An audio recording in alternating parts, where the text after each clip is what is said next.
Salve, salve, salve, salve, rapaziada, tudo certo com vocês? Como vocês estão? Volto aqui para trazer mais atualizações sobre o caso Dantas, uma situação que eu acho que deixou o torcedor do Atlético um pouco descrente se realmente o jogador vai vir, se não vai vir, porque o jornalista Bruno Andrade da ESPN ele acabou trazendo a informação que a proposta do Atlético foi negada porque o Atlético não chegou nos 2,5 milhões que o torcedor, o que a diretoria do Novo Horizontino acaba exigindo para a negociação em definitivo do Dantas, e o torcedor do Atlético ele acaba caindo de pau ali na diretoria do Atlético, não chegou nos valores, que deveria fazer um esforço maior para concretizar a contratação do Dantas. E eu não acho que o torcedor do Atlético esteja errado, não. Mas eu fui atrás de novas informações, tanto do lado do Novo Horizontino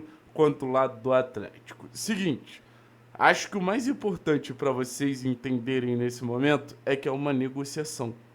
E a negociação, ela parte de proposta contra proposta, proposta contra proposta, proposta contra proposta.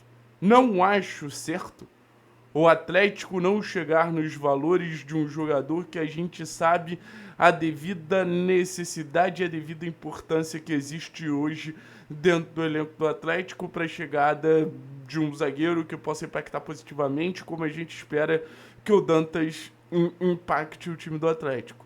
Isso aí não tenho o que falar, isso aí não tenho o que argumentar. Mas, porém, todavia, o que eu soube é a negociação ela ainda não acabou. O Atlético ainda busca chegar no valor que o Dantas seja contratado de forma definitiva ali pelo Atlético. Se vai ser os 2,5 milhões de dólares, se vai ser 3 milhões de dólares, se vai ser 5 milhões de dólares, o Atlético ele ainda tenta chegar num valor que seja justo para o clube na visão da diretoria atual. Ah, Thiago, mas o Petralha é sempre assim, o Petralha sempre tenta barganhar, isso é indiscutível. Eu não estou trazendo isso em pauta. Eu estou trazendo que a negociação não acabou. O Novo Horizontino e o Atlético, inclusive, têm uma boa relação. Isso facilita essa troca, isso facilita essa negociação acontecer em várias etapas. Como, por exemplo, a gente viu a negociação do C3 acontecer em várias etapas. A gente viu, enfim, outras negociações não necessariamente serem resolvidas num primeiro momento. Então, acho importante essa informação para trazer para o torcedor do Atlético. Acho que a diretoria do Atlético está correndo contra o tempo, sim. Acho que se não for o Dantas, vai ser muito difícil você encontrar um zagueiro que chegue e gere o mínimo de impacto imediato na zaga do clube. Eu não que o Dantas seja um fenômeno absurdo, não é isso. Mas é um jogador minimamente testado. Óbvio que o Atlético pode fazer uma outra aposta, pode acreditar em outro jogador e esse jogador também dá certo. Isso não é impossível, não. Muito pelo contrário, isso é até possível. Mas nesse momento o Dantas aparece como o favorito por parte da diretoria do Atlético, e mais do que o favorito, o nome que é mais acessível, né? Porque eu acho que se a gente for olhar para o mercado de 5 milhões de dólares, de 6 milhões de dólares, talvez a gente encontre outras opções, mas se o Atlético não está conseguindo atingir nenhum mercado de 2,5, não tem como a gente pensar no mercado de 2 vezes esse valor. E aí a gente entra numa questão da alimentação financeira do clube, né? Tem várias vertentes. O Atlético não é um clube extremamente rico, como muita gente acha, isso é verdade. Isso precisa ser levado em consideração. O Atlético é um clube que teve uma queda de receitas nas últimas temporadas muito grande, e isso não pode ser ignorado. Então, assim, botar 4, 5 milhões de dólares no jogador, no final das contas, não é algo tão simples para o clube. E eu bato nessa tecla porque é a realidade que quem está lá dentro fala. Mas no final das contas é aquilo, né? Se não investir por agora, daqui a pouco vai precisar investir mais. Daqui a pouco vai precisar ir atrás de outros jogadores que talvez na janela de meio do ano estejam mais caros, e talvez o cenário não seja tão favorável quanto o cenário atual, que o Atlético ainda está minimamente bem no Campeonato Brasileiro, a Copa do Brasil ainda não começou.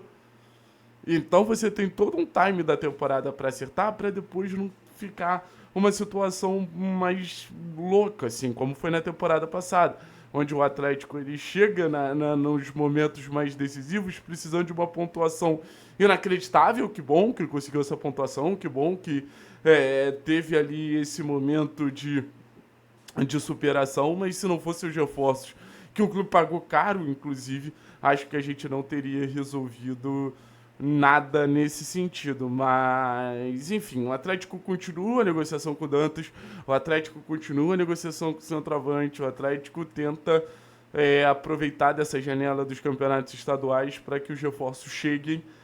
Acho que é um cenário que o torcedor ele acaba ficando muito ansioso pelos reforços não terem chegado no momento que todo mundo imaginava que precisavam chegar, que foi na primeira janela da temporada, então você tem uma cobrança muito maior. Hoje eu falo com tranquilidade que o Atlético tem até uma cobrança maior fora de campo nesse sentido de contratações do que dentro de campo, e eu não tenho como dizer que o torcedor está errado. Esse time precisa de reforços, esse clube precisa de reforços para voltar a competir de uma maneira mais consistente no Campeonato Brasileiro, na Copa do Brasil, para conseguir classificação para a competição internacional. Concordo que não tenha que ser o contratar por contratar, mas algumas brechas elas são muito claras. E principalmente depois da saída do Léo, o Atlético precisa resolver a situação do Dantas o mais rápido possível. Então, no final das contas, eu acho que a gente pode entrar numa rua muito escura caso a gente não consiga as movimentações nessa janela atual.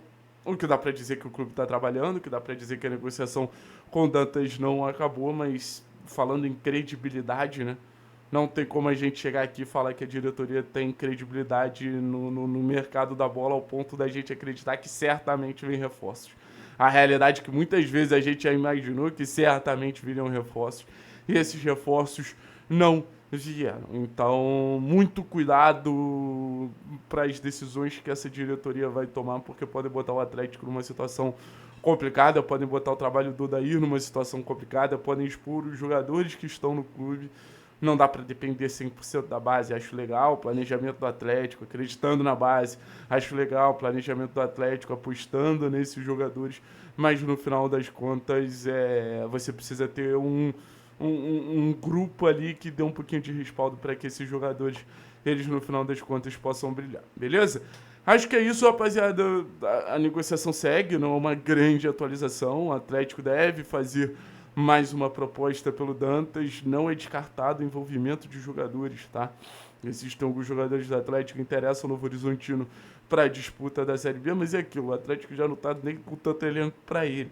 Imagina botar mais um jogador em pauta, mas quem sabe aí um Leozinho não pode ser uma chave para destrancar essa negociação e o valorizado zagueiro Dantas chegar no Clube Atlético Paranaense. Valeu, pessoal. Tamo junto, forte abraço, é nóis.